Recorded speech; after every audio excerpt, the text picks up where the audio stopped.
You know what's really crazy about Pokemon Detective Pikachu, about this movie? The fact that it actually exists. Like, I was talking about this on my podcast with ZZ Toasty about Into the Spider-Verse. 20 years ago, when most of us got into Pokemon, I know a lot of us talked about what would happen if they had a live action Pokemon movie. Like, and back then it was 20 years ago. Obviously, the CGI technology was not as good as it is now. And you probably couldn't really do the movie as effectively. They could use puppets or some, early 2000s CGI. Just wouldn't look that good.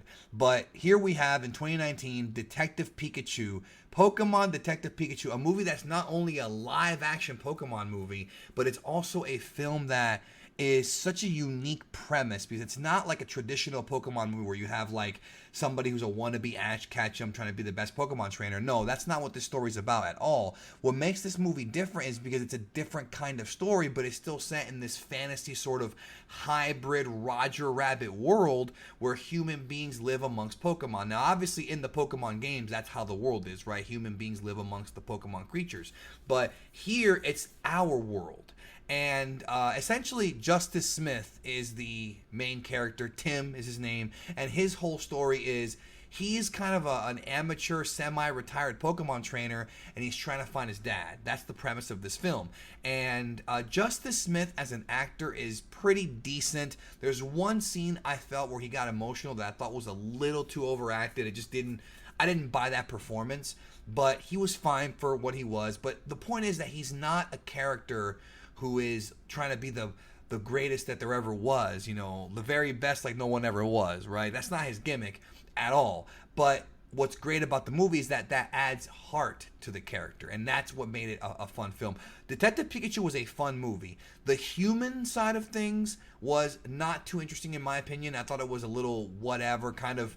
The characters I think were very one-dimensional, which again, when it comes to human characters, these types of movies, because this is a comedy that's aimed at children and it's aimed at Pokemon fans from 20 years ago. Because a lot of us 20 years ago that first got into Pokemon, blue and red and yellow, now a lot of us have grown up and now we have kids and we're all going to see this movie with them. It's aimed for them. And you can tell because the thing about the Pokemon, this film, is that there are so many Easter eggs from so many Pokemon, and a big majority of them are from Gen 1 and Gen 2. You can tell that when they were making this film, they were purposely trying to target the audience target the audience that was Pokemon fans back in the day. So if you're one of those people that played the early gens, and they have like other gens in here too, but I mean it really primarily focused on the early era Pokemon, especially if you played Gen 1 and 2, because they're all over this movie. So if you were a kid back then, you grew up, now you have kids, you can go see this movie, and that's kind of what it is. This is not like Deadpool Ryan Reynolds humor. Ryan Reynolds is really fun as Pikachu, I feel, even though it's, some of the jokes don't hit. It's not a perfect movie. Some of the jokes in the film just aren't that funny. Ryan Reynolds' delivery, I thought, was great. He was fantastic as being both heartfelt as well as funny at the right moments, and as well as being smart, because this Pikachu is very intelligent. This Pikachu is way more interesting than any of the human characters in the story. Way more interesting. He's actually a multi-layered character. He has some conflictions, and the film hits you with some surprises. Even if you're a Pokemon fan from back in the day, or you're not a Pokemon fan from back in the day, you're going to find some things to enjoy in this movie. But I want to let you know ahead of time about this film is that the movie does expect you to have, at the very least, a basic knowledge of Pokemon. So if you've seen a few of the anime episodes, maybe played a couple of the games, you're going to get what's going on. But if you've never seen Pokemon before, if you're one of those people that just never experienced it, whether it be the anime, the games, the movies, and you just don't know that world, it's just, you're not going to really get what's going on. Like, the movie assumes that you know, like, what a Pokeball is, how to catch a Pokemon, that you know the story of the Pokemon League and what the badges represent and all that stuff. Like, even though it's not a major focal point of the story, the film does expect you to know that, so just be aware of that ahead of time. And obviously, the more you know about Pokemon, the more you'll get from the film, because it really is, like, the movie doesn't waste any time. When you first start the film, it thrusts you right into the Pokemon world. This is not one of those movies where it's in the real world and the Pokemon like find out some portal to get over here, like in the Mario Brothers movie. No, this is actually in the world of Pokemon, but an else-world story. It doesn't really tie into the video games or to the comics. So Red's not here. Satoshi, aka Ash, is not in this story. No Gary. The gym trainers, they don't even show them, but I assume that they probably exist in this world, but we're not really sure. It is like an alternate reality, and the movie doesn't really waste time explaining that to you. It just goes right in, and then goes into this little history thing, and it's pretty well done when they're on the bus. So it does kind of explain things relatively well. But the more that you know about Pokemon, the more you'll get, because one of the gimmicks in this film is seeing all the Pokemon make cameo appearances, more than just one or two. This is not just a Pikachu movie. There's tons of people in this thing, tons of different Pokemon, and you're going to see them in different forms. They're going to see them fighting. You're going to see all kinds of stuff, just like you would in a regular Pokemon story. But of course, that's part of the game, is that as you're watching the film, you're seeing Pokemon pop up in the background. Sometimes you can barely see them. You can see the Pidgeys flying and all these different things that tell you that we're in the Pokemon world.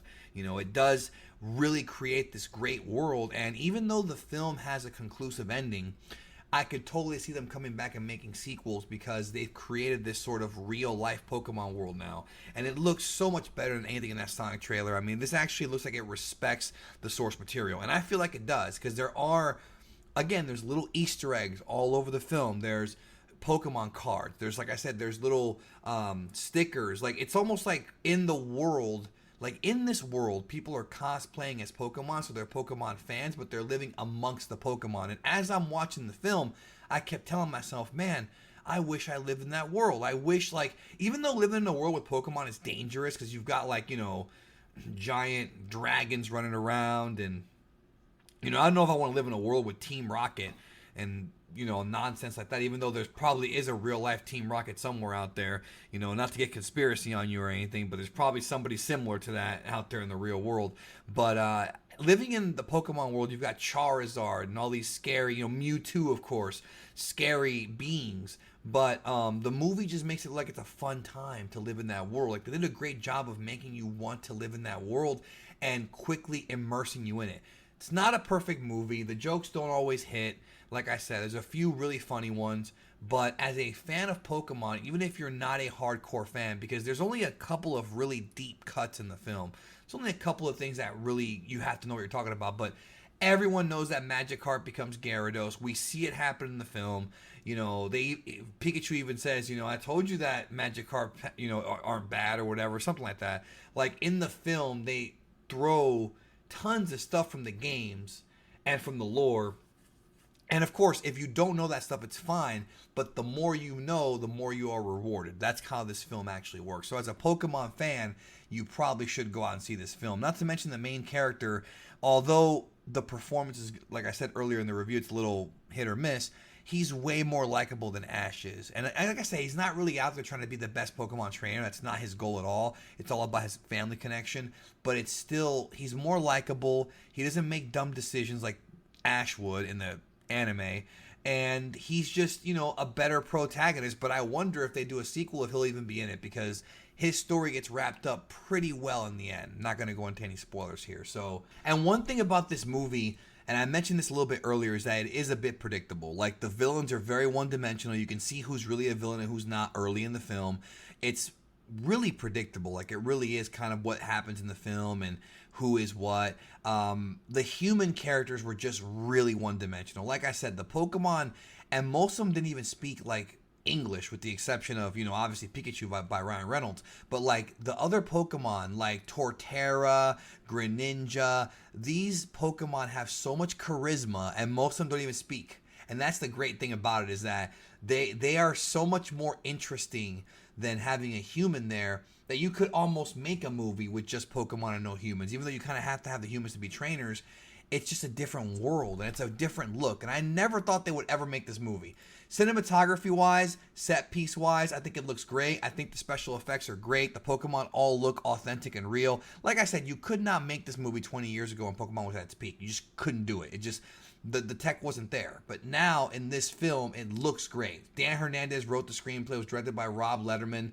Rob Letterman, of course, I would say probably best well known for Shark's Tale, which is a pretty well-known film, as well as Monsters and Aliens from '09. He comes in, really understands the Pokemon world. I was very impressed as to how much he knew, or at the very least, how much he was clued in on how this world works and what everything... Like, that's the thing about video game films, is that A lot of them just don't show respect to the games. They take what's in the games and they butcher them all up. But in this film, it did show respect to not just the games, the anime, to the Pokemon world. It really did. Not the best movie ever, though. Like I said, there are issues. Not the funniest thing. A little bit predictable, but still a fun movie, especially if you're a Pokemon fan. Go see it. I liked it. Had a good time. I hope they make more movies like this because we need more unique cinema like this, I think, to kind of take us away from the constant superhero movies and the things we see over and over again. I like a different kind of movie like this, where it's like a Who Framed Roger Rabbit Space Jam thing, but from a video game. You know, it kind of did remind me a little bit of Ready Player One. A little bit. Anyways, that's it. Thanks for watching. I'll talk to you next time.